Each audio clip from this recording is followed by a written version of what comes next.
welcome everybody today, those of you that came out especially to support our gentlemen from the Francisco Homes and to share their stories.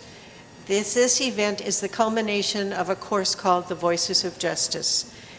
This happened last fall, and during the fall semester, the students whom you see on the stage today met with, interviewed, transcribed the stories that were shared by these men.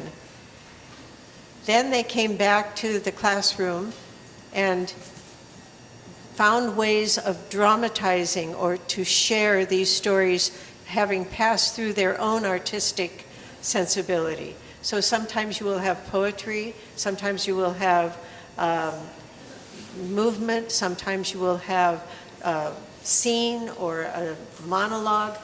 And all of this now comes together for us to give back to the gentlemen from the Francisco Homes their stories through the eyes of these students. You are part of this process. The end finally has to come, those stories have to come full circle back to the gentleman and back to you. So your participation today completes that story and completes that process. Thank you again for being here and sharing the stories from the Francisco Homes.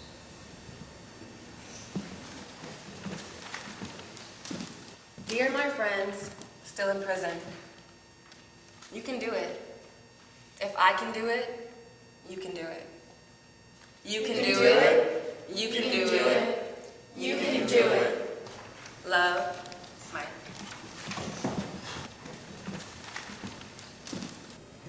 I let my anger control my emotion.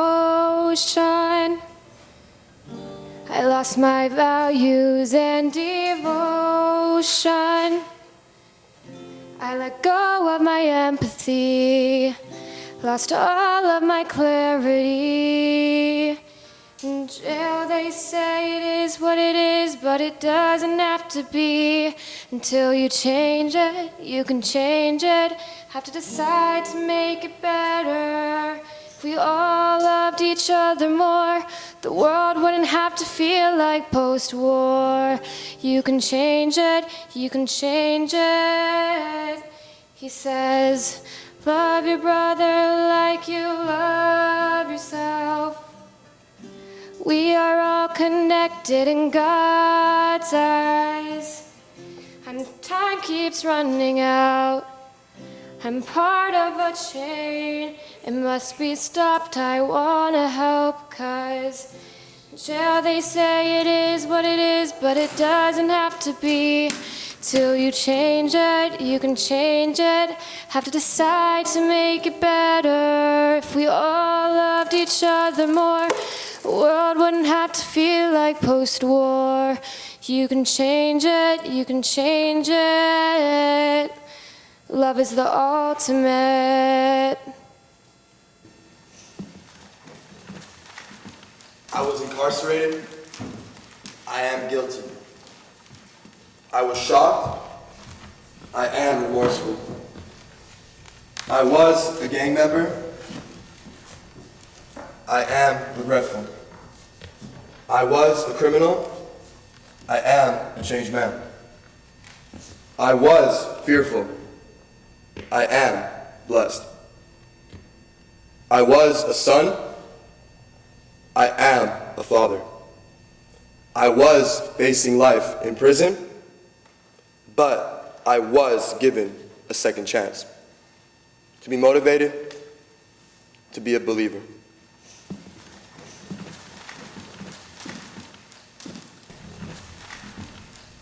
I was really making an effort to change my life around. I was continuing to progress in my recovery, and I was real about what I was doing. I was like, man, I could do that too.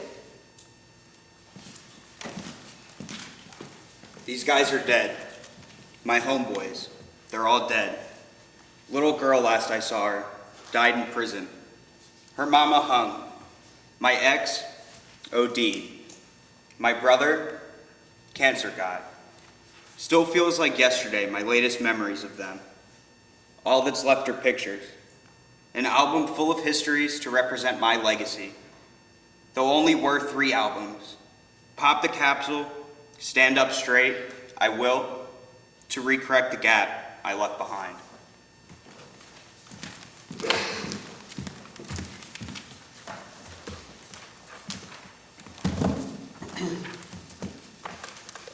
So, in 2002, I wrote a letter to my daughter Amanda and told her, basically, Amanda, don't let anyone tell you that you need to forgive me for not being there for you. That's your choice. If you want to forgive me, you will, but don't ever let someone tell you that you have to. You know your daddy ain't that special anyway. You're probably better off growing up the way you did without me. basically, I was trying to push her away because I didn't want her to keep going through that. And I guess it worked. Because she sent me this letter, and in this letter, she said the thing that hurt her the most was that You were always writing me and telling me that you'd always be there for me. And then one day, you just disappeared without a word. and I said, But Amanda, I didn't disappear without a word. I sent you a letter. and I know her mom got it because we discussed it, but I didn't want to cause that strife. So I said, I don't know what happened to it. and so I'm writing her letters, and I'm not getting a response. And I'm putting all these emotions into these letters for my daughter, and I'm not getting anything back. Well, later, I find out that I'm blocked out of her on Facebook. My daughter literally has me blocked. With the letter she sent me a while back, I always had this dream, and I woke up feeling it was real. And in this dream, she was standing on my feet, dancing as a little girl. And we were in the kitchen. She was dancing with her daddy in the kitchen. And I never told anybody about this dream, except for my cellmate Paul, because I felt like it was something special. Time given to me to have with her. But when Amanda sent me that letter, she also sent me a drawing. You know what that drawing was? Yup. She drew herself dancing with her daddy in the kitchen. And this is what I wrote to her when I got that from her. Many a time I beheld a dream, my shoes on which you danced. Your little hands pressed to mine, our eyes fixed through song and trance. Our voices mingled and you giggled, all the while we danced happily. Such joy, such pleasure did we share. Just the two of us without a care, a mystic vision, not a mere dream. As I opened my eyes, it did seem. Was it just a dream? Amanda, as I sit here looking at that prophetic sketch you sent me, there is no doubt in my mind that it was not a mere dream I've been having all these years. It was a gift from God. There's a way that's given us precious moments together because you had the dream too, didn't you? Thank you, Lord. July 7th, 2009, at 11:22 p.m. When I read this a couple weeks ago, it was just like, Jesus Christ, what the fuck did I do again? And I didn't know. So now we're at a point where I'm out of prison and I don't have any contact with her. I'm waiting for her to contact me, and I find out I'm a grandfather. She has a little boy. So I haven't got to meet him, of course, but I think about him every day. Everybody tells me she'll come around, and not sure if she will, but right now, I think she's waiting to see what her dad's really all about. Because she's only heard stories, she hasn't seen. And I'm quite sure that she will not be disappointed. I think she's just taking her time right now.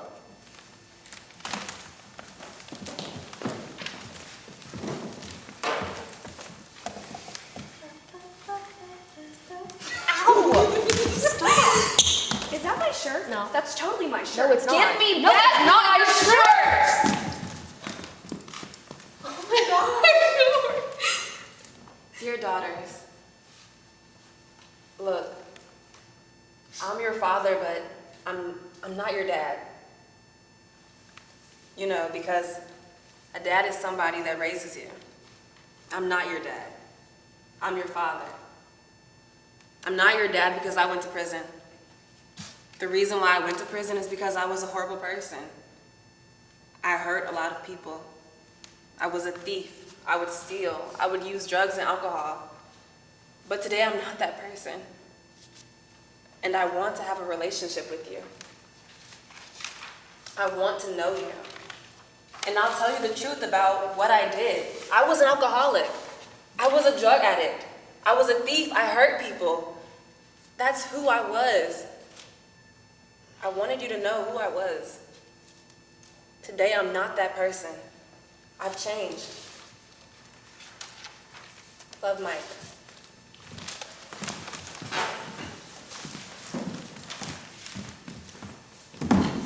People understand when you tell them you don't know what they're talking about.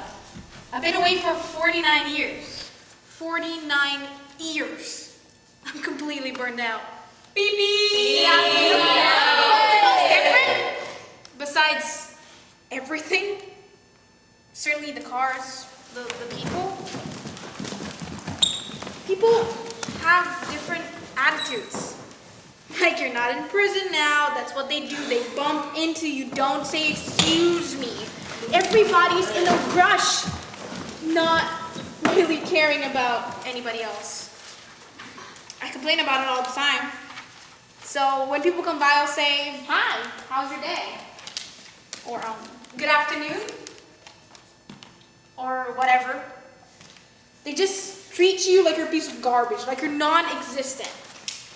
In prison, everything is structured. They liked me so much, they decided to keep him a long time. And sometimes you think, damn, it was easier in there than out here. But of course, there are so many more beautiful reasons to be out here. So, you know, that's a no-brainer.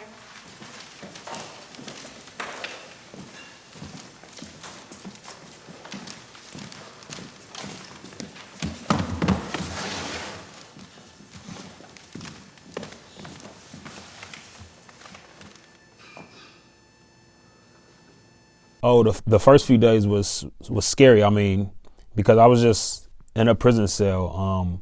I could just go like this and touch both walls. I was just being told when to get up, you know, when to go to sleep, when to use the bathroom, you know, when I could play or have rec time. I was just being told what to do. Now, I was just so used to being told I didn't know how to live. Once I come home, I had no idea what to do. I was so used to being told, you know, so, you know, it was scary. Like I said, it was scary, and being able to go into a store is now people would, you know, zoom by with their carts. People would bump into each other, don't say excuse me, or, you know, just to me, I just seen a lot of disrespect already. And I was like, wow, you can't, how you know, how people talk to each other, like you can't say that in prison. Or, you know, like I said, that day, you know, I had a stack of gum in my sock. Why do you have gum in your sock? You're not in prison anymore. So take the gum out of your sock and put it in your pocket. You know, things like that. Being an adult, I never had a driver's license or a California ID or social security card. Having to go stand in line, you know, get on a bus and go to those places. And like I said, I used to be a gang member, so getting on the bus or seeing certain people on the bus, that's kind of scary. It's kind of scary as well because, you know, even though I'm way past that, you know, I probably don't look like I'm way past that. It was scary because I didn't know how to do that, you know.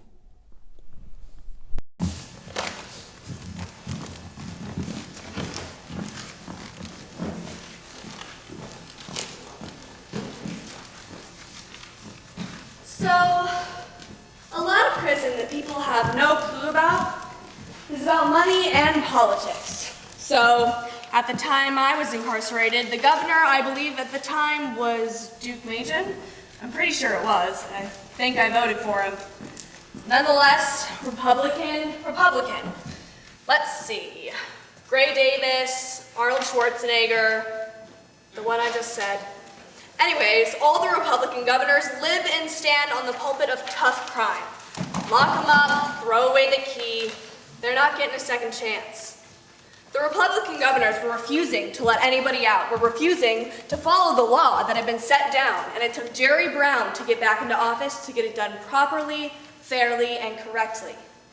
Now, still 90% are, I think there's 35,000, I believe it is, but 90% are still denied.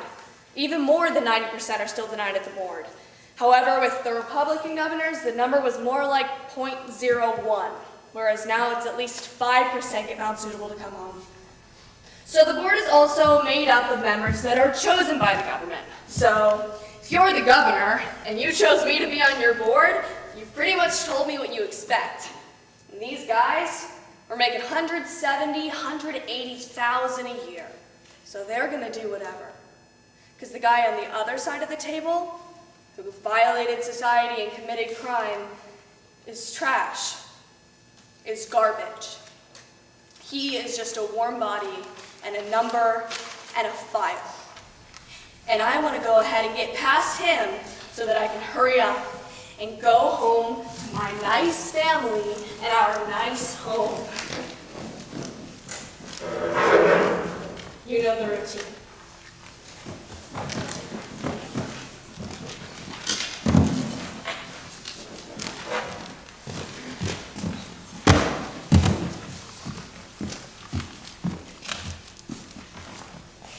I said no. So he pointed out certain documents in my file, and I said, oh shit. I dug myself right there. They'll go through every single detail of your life. What caused you to be mad? What are you doing now? What are your coping skills, right? So, for example, let me give you an example. On this certain date, you got a 115 for stabbing assault. Then he told me, Well, why did you stab him? so I said, you know, he was child molester. And he looked at me with this pretty blank stare, right? Then he moved on. Didn't ask me no questions. This is the day you were involved in a riot. Gang related? He moved on. Then he came to a cell fight, right? To us, well, to me, it's a simple cell fight. To them, it goes deeper. You know, in prison, it's like you don't know if that day was gonna be your last day. So I would always have to think criminal mentality. Who's gonna be the next person that's gonna get ultimately killed and lose their life? Who's going to be the next victim? It sure wasn't going to be me. It's not going to be me. If a man ever tried to take me or take any advantage of me in prison, I was going to kill him. No ifs, ands, or buts about it. It's a distorted way of thinking in prison, but I've had to do everything that I can to pretty much stay alive. And now if you're not serious about it, which I wasn't in the beginning, then chances are you're going to get denied and they're going to see that. But once you're fully comfortable, I mean, really comfortable with yourself, and you say, you know what, I'm leaving it up to whatever higher power you believe in, or if you don't have a higher power that you believe in, if you're sincere about your rehabilitation, then the anxiety won't kick in, the stress won't kick in, you eat good, you sleep good at night, and that's when you really start saying, you know what, I'm not who I was back then. Third time I wasn't feeling the anxiety, and I wasn't stressed about it. Wasn't overanalyzing anything, and whatever question they would have asked me, I pretty much would have answered honestly. And here I am, standing right here, talking with you guys. I was in for 25 years. My third time is a charm, and I got my date.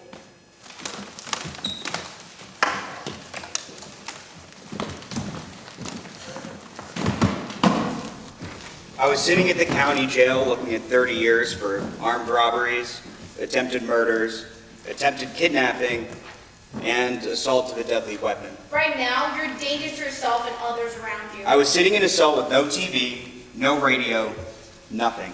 All you have to do is articulate the 4 points. This is not a job interview. I've never studied for a PhD, but I've been to college. And it's a lot like studying for college. It's like a job interview. Go ahead. I'm able to identify what triggers my anger. I know what the 5 points of domestic. You look like the devil. You're a danger to yourself and others around you. You just have that look. Violence. All of these things I know so well because I also taught them.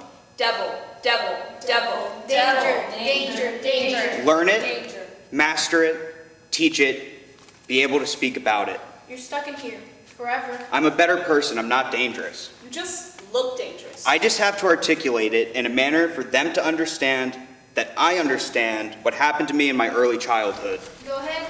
I'm able to identify my childhood traumas, my post-traumatic stress disorder, You look like the my devil. childhood traumas, my post-traumatic stress disorder, my low self-esteem. I'm able to identify what triggers my anger. I know what the 5 points of domestic violence are. All of these things I know so well because I also taught them. I became a facilitator of these groups. That was one of the ways out of prison, to learn it, master it, teach it, and be able to speak about it.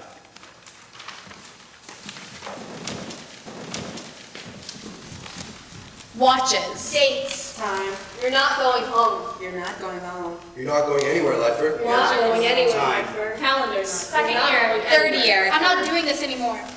Irrelevant. Lifer.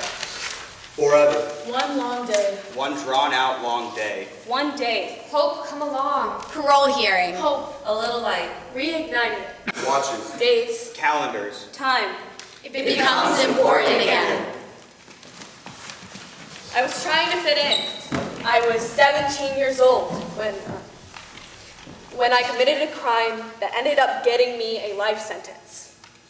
I was using meth really bad. I was still getting in fights. I was losing my family.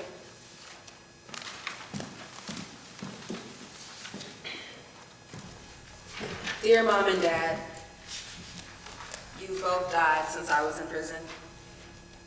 And I can't tell you I'm sorry for what I put you through. Before I went to prison, my relationships were distant. Who wants to be around someone who won't listen? If they brought me over to their house, I would hurt them, steal from them, somehow or another. They didn't want me around. But they don't know me today. Maybe that's why my brothers don't want to come see me. Maybe because I hurt them too. There's no way I can repair the damage that I've done to other people. All I can say is I'm sorry. Love, Mike.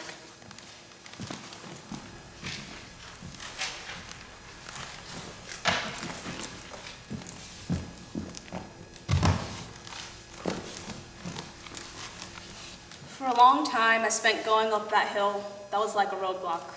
And I just couldn't get over it. I don't even know what emotion I'm feeling to deal with it. I couldn't forgive myself. I learned from my father when shit gets too hard, there's a way out. I wish I never would have done it.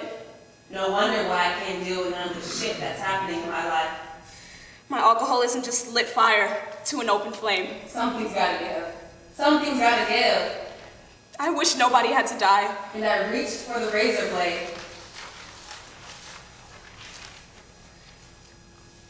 But forgiveness is achievable. The person making those decisions isn't the man I am today. Let the bodies hit the floor. It's as if I walked into my house and I found a broken window. And as soon as I touched it, you know, like when you rub your feet on the carpet, and as soon as I touched the razor blade, it shocked me. I repaired the window. I fixed the window. Even when you think you're alone, you're truly not. I will always be with him. There's still always going to be little bits and pieces of glass on the floor, but I know how to clean now. That's how I can be all right. So I got up and I said, You know, I'm done. I started studying Buddha, Islam, Protestantism. When I started to study Protestantism, I figured out that the word Protestant means to protest against Catholicism. I wanted to know why, so I went on a historical journey into Christianity. I found that Martin Luther was the priest that walked away from Catholicism and created something else in religion to protest against Catholicism. That's how you get Protestant Christian. So that journey led me into the history of the Catholic faith. I found out that after studying all those religions, it led me all the way back to Catholicism. I should have just stayed here in the beginning. I questioned my faith, but I ended up coming all the way back. We have something called Providence 1 and Providence 2. God controls Providence 1. God is in control of everything. Providence 2 is where you have freedom of choice. And in that choice, you choose what you want in life and what you want to do. I was stubborn enough to go searching for something that in reality is what had found me, for me. I had a close encounter with God when I was sitting in the cell, and I'll never forget that. I believe in seeing Jesus Christ again, but I couldn't see myself ever getting out of that cell. But here I am.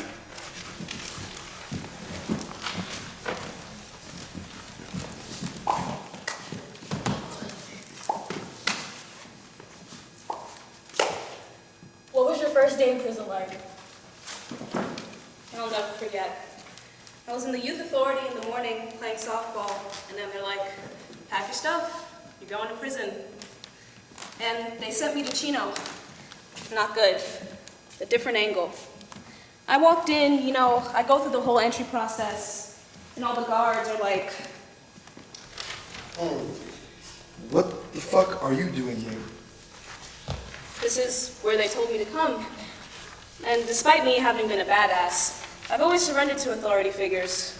Like, the minute authority tells me to do something, it's, okay, sir. Like I complied. So I'm just going where they're telling me. I'm doing everything they're saying.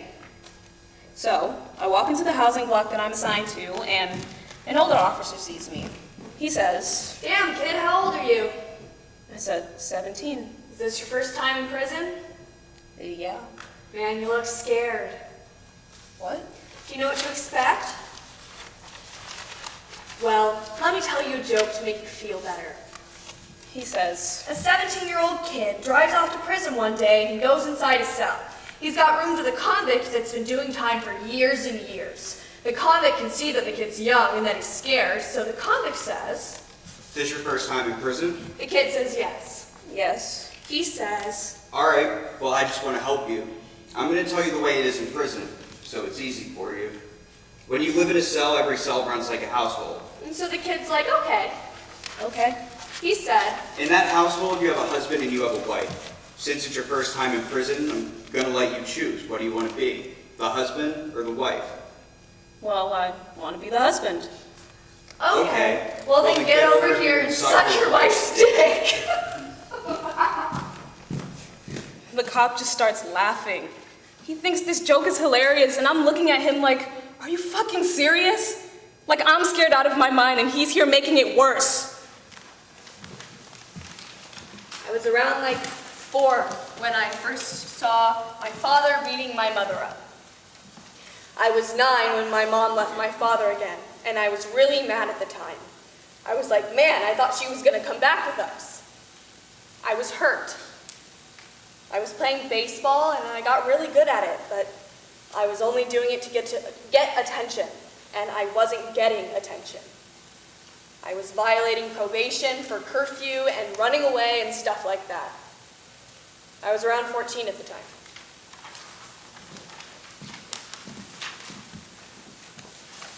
I carry a bag with me, and in Old Spice lies at the bottom next to a piece of toast and a moldy blueberry muffin.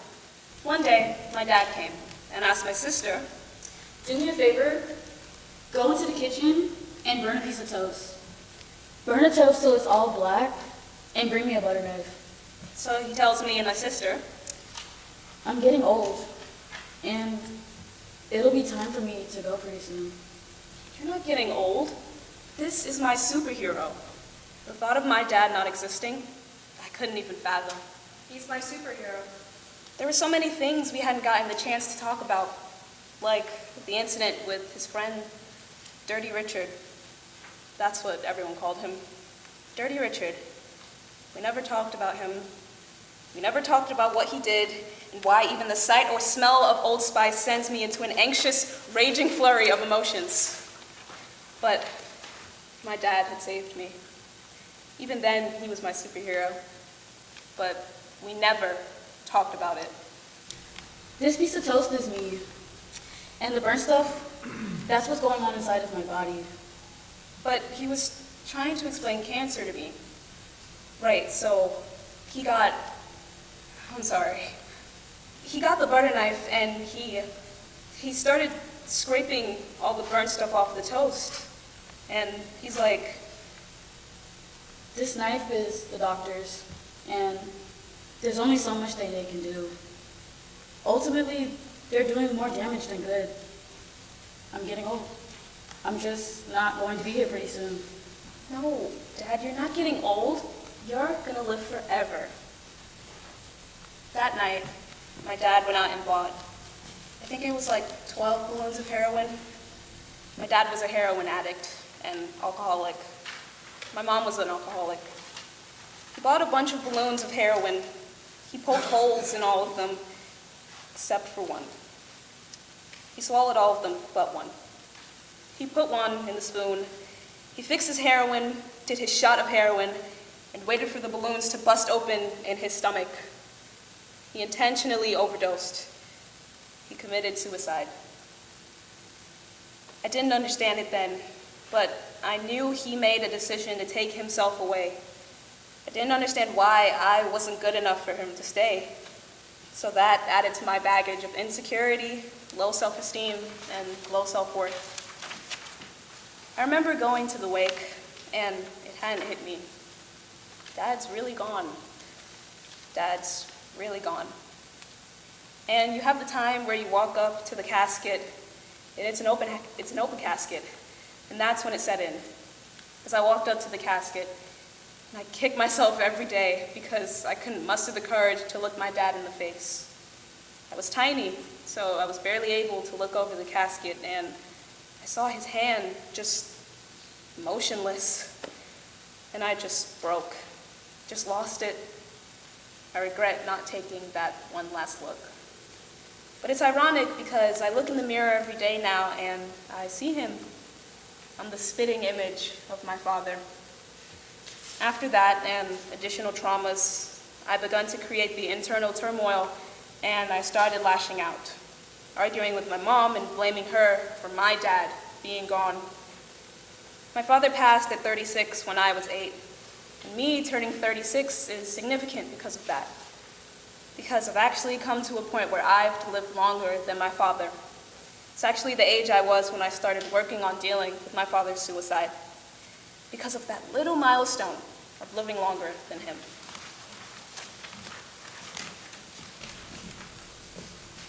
My mother had gotten shot. My sister had gotten shot. Nothing serious, but they got hit. Shotgun pellets and stuff like that. Not too serious. Life began to go on that way, but there was times I just knew, this is something I couldn't get out of. So I just started doing a lot of drugs. At the age of 15, I was walking down the street at 2:30 in the morning, which I had no business doing, 15-year-old kid, and I heard some rustling behind me, and I just seen a cat. It's only a cat, so I just keep walking further. As I was walking, I heard a gun click. Literally, I know how they sound from behind me. I heard shots going around, boom, boom, boom, boom. So I'm zigzagging and these bullets are hitting the ground. I heard another gun go off and it was a shotgun. It was a lot louder and it was going by my head.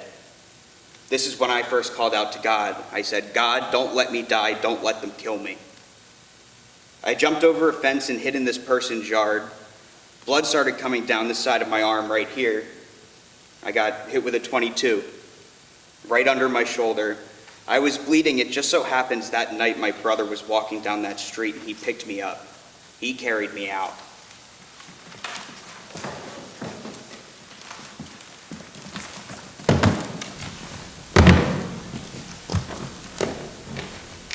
Dear young Michael. Dear young Dwayne. Michael, you made some bad decisions and choices when you were young. And I'm sorry for this. For the sins I made. I cheated. And the decisions I made ended up giving you a life sentence. And a matter of fact, all the people that we hurt on the way, people that you hurt on the way, people that loved you, people that tried to help you, and you wouldn't listen to them. Honestly, think for yourself. Don't let anybody make decisions for you. If you don't want to do something, don't do it. Don't do things just to please somebody else, not even your mom, your brother, your sister, or anybody. If you don't want to do it, don't do it. Some people are innocent, and they get hurt because you were thinking that you can do what you want. I can hurt this person if I want to. But that person is innocent, and that person has hopes, dreams. And I didn't have hopes or dreams. So I put my misery on other people. I always go back, Dwayne. You know, you're a great kid, man. And continue to grow and continue to try to become a better person than what our father was, what our uncles were, what our homeboys were, you know? When you make a decision, it can affect a lot of people. My choices that I made hurt a lot of people in my life. And there's no way that you can bring that back. So you had to go spend a lot of time in prison. The heart that I had, the heart that you have, keep it. Because the heart that you have is going to get you out of a lot of stuff. It's going to make people like you, love you more because they see it. People who get to know you, they see it. So Michael, I'm so sorry. I'm sorry for taking you through that journey of criminal behavior. I'm sorry. I'm sorry for making those bad decisions, choices, for all the people that we hurt. I always say that I'm 1 in a million. And I truly believe it, Dwayne. Love, Mike. Love, Dwayne.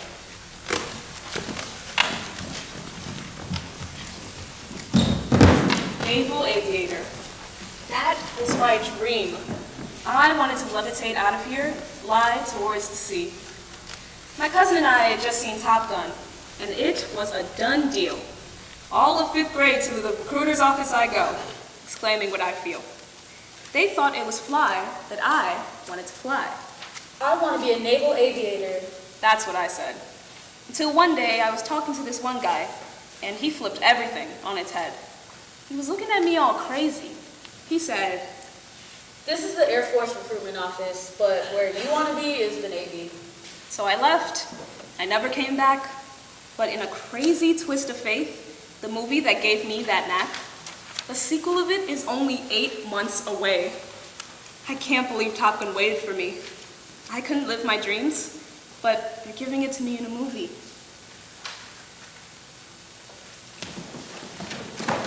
They waited for me to get out.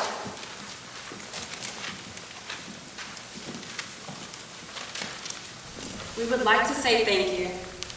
Thank you for allowing us to tell your stories. Stories that are impossible for us to do justice in a class that engages in trauma tourism. My bad poetry is in no way able to capture the resilience, success, and death of your human lives.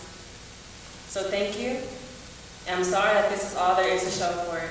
Nothing tangible to compensate you for your stories. And I ask you to hold on to your stories a little bit closer than here on out.